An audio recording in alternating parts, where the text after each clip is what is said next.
బిల్లుల విషయంపై తెలంగాణ అసెంబ్లీలో మాటల యుద్ధం నడిచింది. బిల్లులు ఇవ్వకుండా సర్పంచ్లను వేధిస్తున్నారని హరీష్ రావు ఆగ్రహం వ్యక్తం చేశారు. కేంద్రం నిధులను రాష్ట్రం పక్కదారి పట్టిస్తోందని, సర్పంచ్లు ఆత్మహత్యలు చేసుకునే పరిస్థితి నెలకొందన్నారు. ఎంపీటీసీలు, జెడ్పీటీసీలకు జీతాలు పెండింగ్ పెట్టారని, వెంటనే జీతాలు ఇవ్వాలని డిమాండ్ చేశారు. ఇవాళ ఈ ప్రభుత్వం వచ్చిన తర్వాత ఎస్ఎఫ్సి నిధులు విడుదల కావట్లేదు. ఈజీఎస్ నిధులు కేంద్ర ప్రభుత్వం ఇచ్చినా డైవర్ట్ చేసినారు. 15th ఫైనాన్స్ కమిషన్ డబ్బులు కేంద్ర ప్రభుత్వం ఇస్తే డైవర్ట్ చేసినారు. జీపీ జనరల్ ఫండ్ కూడా వాళ్ళ డబ్బులు వాళ్ళు ఖర్చు పెట్టుకోవడానికి కూడా ఫైనాన్స్ నుంచి క్లియరెన్స్ ఇయ్యక, చెక్కులు పాసుగాక ఇవాళ సర్పంచులు ఆత్మహత్య చేసుకునేటువంటి పరిస్థితి వచ్చింది. అప్పులు చేసి బంగారం కుదబెట్టి పనిచేస్తే ఈ బిల్లులు ఇయ్యారు అధ్యక్ష. ఒక్క నెలలో 1200 కోట్లు బడా కాంట్రాక్టర్లకు ఇస్తారు. ఈ చిన్న కాంట్రాక్టర్లు 5 లక్షలు 10 లక్షలు చేసిన సర్పంచులు, ఎంపీటీసీలు, జెడ్పీటీసీల మీద ఎందుకు పగబట్టి కక్షతో వాళ్ళని ఇబ్బంది పెడుతున్నారని చెప్పి నేను ఈ రోజు ప్రభుత్వాన్ని అడుగుతున్నా అధ్యక్ష. వీళ్ళు బిల్లులే కాదు అధ్యక్ష, ఎంపీటీసీలు, సర్పంచులు, జెడ్పీటీసీలు దిగిపోయి 9 నెలలైంది, ఇంకా వాళ్ళ జీతాలు కూడా పెండింగ్లు ఉన్నాయి. వాళ్ళు మిత్తిలు కట్టలేక, అప్పులు కట్టలేక ఇవాళ చాలా బాధల్లో ఉన్నారు. నేను సూటిగా మంత్రి గారిని అడిగేది ఒక్కటే, దయచేసి త్వరలో ఇస్తాము, తొందరలో ఇస్తాం కాదు అధ్యక్ష, స్పష్టమైన డేట్ చెప్పి గ్రామ పంచాయతీ ఎన్నికలు మీరు పెట్టబోతున్నారు, ఆ లోపు వాళ్ళ బిల్లులన్నీ కూడా క్లియర్ చేయాలని చెప్తా ఉన్నాం.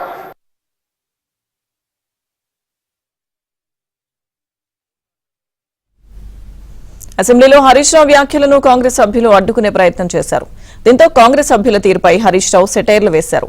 ఇదేనా 2 రోజుల ట్రైనింగ్ అధ్యక్ష అంటూ ప్రశ్నించారు. రాష్ట్రంలో మీరు చూస్తే అధ్యక్ష, బడా కాంట్రాక్టర్లకు మాత్రం బిల్లులు వస్తున్నాయి. చిన్న చిన్న కాంట్రాక్టర్లకు ఇప్పుడు ఒక సంవత్సర కాలం నుంచి 691 కోట్ల రూపాయలు ఇవ్వకుండా సర్పంచులను, ఎంపీటీసీలను ఈ కాంగ్రెస్ ప్రభుత్వం గోసపుచ్చుకుంటా ఉంది అధ్యక్ష. చివరికి ఆ సర్పంచులు, ఎంపీటీసీలు గవర్నర్ గారిని కలిసి మొరబెట్టుకున్నారు, మంత్రుల్ని కలిసి మొరబెట్టుకున్నారు. చలో అసెంబ్లీ కార్యక్రమానికి వస్తే వాళ్ళను అరెస్ట్ చేసి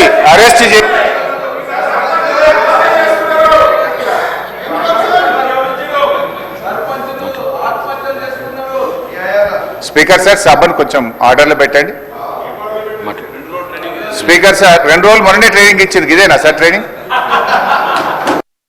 కేవలం ప్రశ్నకు సంబంధించి సర్పంచ్ల బిల్లుల విషయంలో బీఆర్ఎస్ విమర్శలపై మంత్రి సీతక్క కౌంటర్ ఇచ్చారు. గత ప్రభుత్వం 2014 నుంచి సర్పంచ్ బిల్లులు పెండింగ్ పెట్టిందన్నారు. హరీష్ తలుచుకుంటే ఈ బిల్లులపై సంతకం పెట్టేవారన్నారు. గత ప్రభుత్వం పెండింగ్ పెట్టి తమపై విమర్శలు చేయడం ఎంతవరకు కరెక్ట్ అని సీతక్క ప్రశ్నించారు.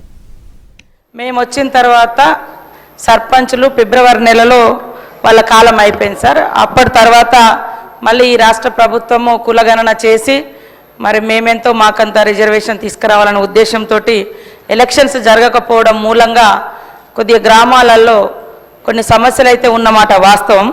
అయితే ఈ వచ్చినటువంటి పెండింగ్ బిల్లులన్నీ కూడా గత ప్రభుత్వం నుంచి బీఆర్ఎస్ ప్రభుత్వం మాకు వారసత్వంగా ఇచ్చినటువంటి పెండింగ్ బిల్లులు. అయితే ఇవి లాస్ట్ ఏదో 1-2 ఇయర్స్ నుంచి కాదు సార్, 2014 నుంచి కూడా ఇట్లనే వస్తూ వచ్చింది. పెండింగ్ బిల్స్ నా దగ్గర ఉన్నాయి, కావాలంటే వాళ్ళకి ఆ స్టేట్మెంట్స్ కూడా ఇవ్వడం జరుగుతుంది అధ్యక్ష. అదేవిధంగా అధ్యక్ష, వీరి హయాంలో ఇప్పుడు ఆర్థిక శాఖ మంత్రి గారు ఆ రోజు హరీష్ రావు గారే ఉన్నారు. వారు ఇంత బాధపడుతున్నారు. మీ చేతిలో ఉండి ఇట్లా ఒక సంతకం పెట్టించుంటే ఆ రోజు అన్నీ క్లియర్ అయ్యేటి. మేము వచ్చినాక సర్పంచ్లో లేరు, సర్పంచ్ల బిల్లులు మా దగ్గర పెండింగ్ లేవు. అయినా కూడా సార్ మా ప్రభుత్వంలో మరి ఇప్పటి వరకు జీపీల కోసం 740 కోట్ల రూపాయలను ఇవ్వడం జరిగింది. అటు హరీష్ రావు వ్యాఖ్యలపై మంత్రి శ్రీధర్ బాబు కౌంటర్ ఇచ్చారు. బీఆర్ఎస్ హయాంలోనే సర్పంచ్లు ఆత్మహత్యలు చేసుకున్నారన్నారు. గత ప్రభుత్వం పెట్టిన బకాయిలు ఒకటి తర్వాత ఒకటి తీరుస్తున్నామన్నారు. 270 కోట్ల రూపాయలు ప్రతి నెల ఇచ్చాము అని చెప్పినప్పుడు బకాయిలు ఎక్కడికి అధ్యక్ష? ఎక్కడైనా తీసుకొచ్చి పెట్టుకున్నారు అధ్యక్ష? ఈరోజు వారి ప్రభుత్వ హయాంలో సర్పంచులు, ఉప సర్పంచులు ఆత్మహత్య చేసుకున్నారు. వారు సమాధానం చెప్పాలా?